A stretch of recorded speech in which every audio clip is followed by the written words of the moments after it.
well, we're all glad he's free. Now, everyone wants to know what exactly got Alan Gross sprung. For the 5 years they've held him, the Cubans said the American contractor was really a spy for the CIA. The president says not so, but here's what is so. Alan Gross, home, and our nation's policy with Cuba completely changed. You hear Tracy tell it because we completely caved.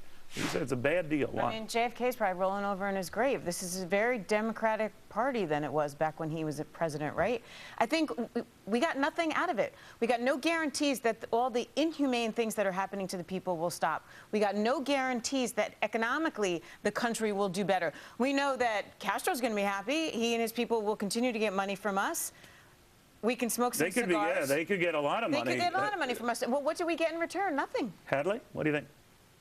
While I understand the reasons that some Americans wouldn't want us to associate with Cuba at all, specifically the Cuban government that's responsible for human rights abuses and state sponsorship of terrorist activity, I also think that I have to agree with the president that over the last 50 years, our policy in this relationship has not produced the results that we want to see.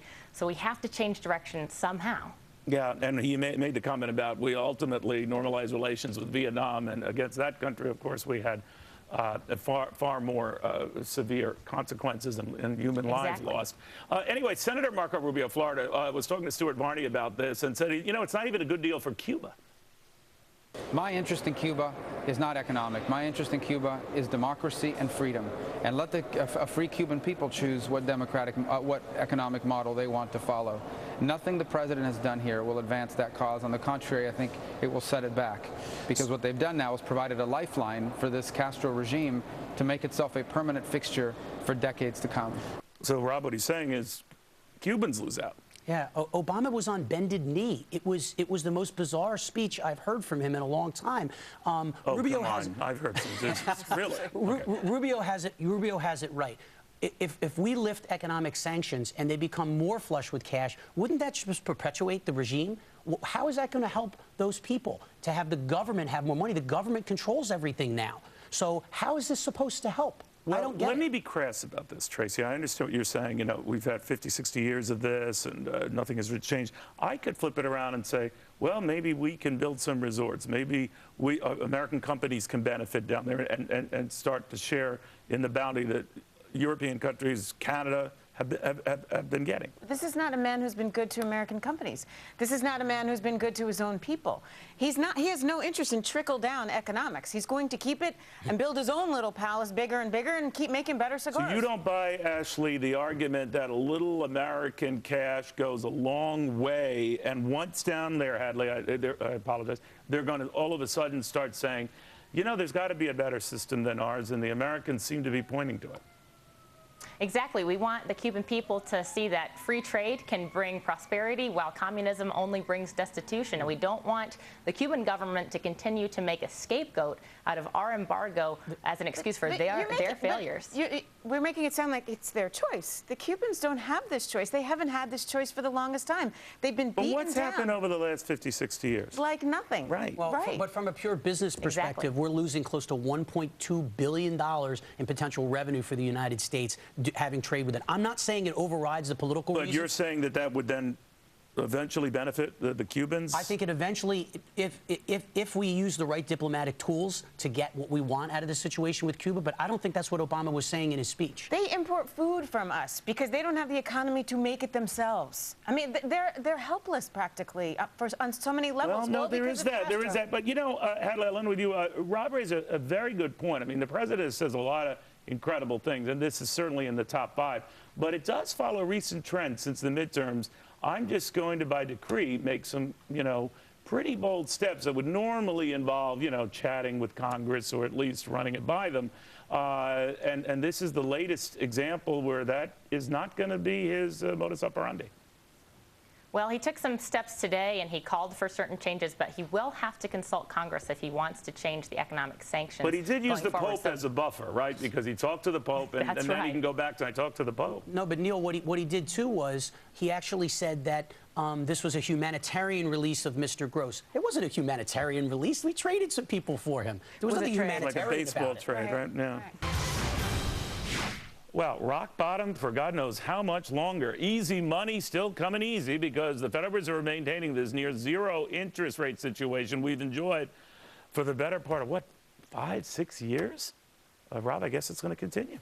Yeah, I mean, what the Fed said before they even had this big brouhaha announcement was that they weren't going to raise rates until we were at full employment or inflation was at 2%. We're at 5.8. That's not full employment. And full employment is about 5.6 unemployment, and inflation is 1.6, 1.7. What did they say exactly, Well, Tracy? Because I never understand it. They're not doing anything. Fed Chair Yellen said that the Fed has the right to be patient. They're still going to wait a considerable time. Now, that's important, the considerable time, That's what right? everyone thought they were going to take away. But what is considerable time Right mean? now, it's mid-2015. At best, will you see a rate increase?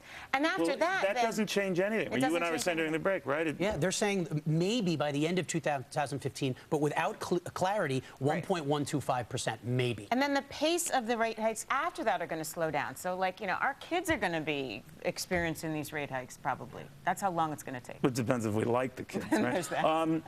All right, Hadley, what does this mean then? I mean, obviously they're going to keep this party going. The initial reaction of the market was, whoopee-yay, but I would also be concerned too much candy too soon, you get sick. And if it drags on too long, you get really sick. Am I just being a jerk? No, I agree with you. No, you're not a jerk. Absolutely. Well, eventually, you got to pay the Pied I didn't Piper. buy the fact that I was. Go ahead. You know, but you're right. Eventually, these rates have to go back up, and the question is really a matter of timing, a matter of when. You take a personal example from my life. I'm interested in buying a home, but when the Fed says it's going to be a considerable time, or they say indefinitely we're going to keep these rates relatively low, I'm not in a hurry to buy a house. But if you were to see an imminent rate increase, for example, you'd see a lot of people like me getting very serious about buying right away. So these rates impact people's lives, but not necessarily for good or bad with lower or higher. There's just different effects. She's right. And the banks feel the same way. Why should I loan you, you know, money for 30 years at no interest rate? You're so cheap you wouldn't anyway. But if you paid me 5%, maybe I would. Right. It really is an easy trade, right? I mean, you get money at zero. You'd have to be a gavone not to make money on that deal. Yeah. Well, and I'm also sure the Fed was looking at the price of oil, which is depressing inflation. We're under $60 a barrel. Is it $55, right. $56 a barrel? So they're looking at all these items, and I think they're making the right choice. They're being very cautious. Okay. Meanwhile, out with the new, in with the old, BlackBerry's next step is a big step back. Many say the smartphone of yesterday is what is going to save BlackBerry today. Rob, you're our resident geek here. You make me look like here's my Android phone. I used to be a diehard iPhone, but before that, I was a BlackBerry guy. And the truth is, I still think it's too little too late for them. They're saying I don't know. They might be a smaller army, but they're an army of fans who love the key. It's the raised key, right? They're saying that 7% of their income comes from their software sales. They need that to be more like 50%, because I still think there's not enough stalwarts, people that used to use the BlackBerry, that are going to go to BlackBerry Classic. Have you ever heard of anybody wanting an iPod Classic? Technology goes forward, not backwards. Now, I don't know much. Is the phone that different? Because it looks like a lot of... It looks like the Bold. It looks exactly the same. But you're right. People like the touch of the keyboard. Yes. And Brick Breaker. Including my wife. Yeah. She has, well, actually, she has one of these ones that are this thick, like the original ones that came out in 1985. I said, honey, they had smaller versions, but ignores me. And you get Brick Breaker, which I think is the best. But the security claim, too, is long gone, Neil, because the Pentagon is even switching to iPhones and Android. So... Right. It used to be that this was the safest product out there, not so much anymore. What do you think, Hadley? I mean, you know, when I talk to young people, they say it's just not cool. There was a time when BlackBerry was cool, when you know, RIM was cool. It's not cool. Please. Groups like you, Yes. it's not cool. Please don't count me as representative of young people. I love classic things, and I love this move from BlackBerry to go towards a more classic look. I, too, used to be a BlackBerry user, and I loved the keyboard. Some people just love having a keyboard, and it may not be this phone doesn't look any different than any of the prior models. I was thinking maybe come out with something thinner, and then the keys are a little more it looks like every other phone, which is probably why they call it the It looks similar, but there are changes. There have been changes to the software, and there's changes to the gesture, how the phone relates to your gestures when you move it around. So it's definitely an updated version, but it has the classic look, which I love. All right. What The do you? Kardashians, I think, are stay out. You hold on. They hold on to their Blackberries. The only thing that will If that matters. the only thing that will save them is if they made the software sexy enough to keep up with the iPhones and the Androids. Then they'd have to make I'm it just pink. thinking the Kardashians, if they put it like in a hip pocket, no, that would be. Is that where they But put they're it? different markets. They're different markets. They're looking for business organization software. It's not the Fruit Ninja. That's a tough one. That's a tough one because, like, to your point, a lot of the businesses are giving up. on it. Everybody on my staff except me has an iPhone. I'm the only one that doesn't. Blackberry. No Blackberry. But, you know, it should have reminded Apple, don't get too cocky, because there was a day when BlackBerry was the rule of the world. That's right.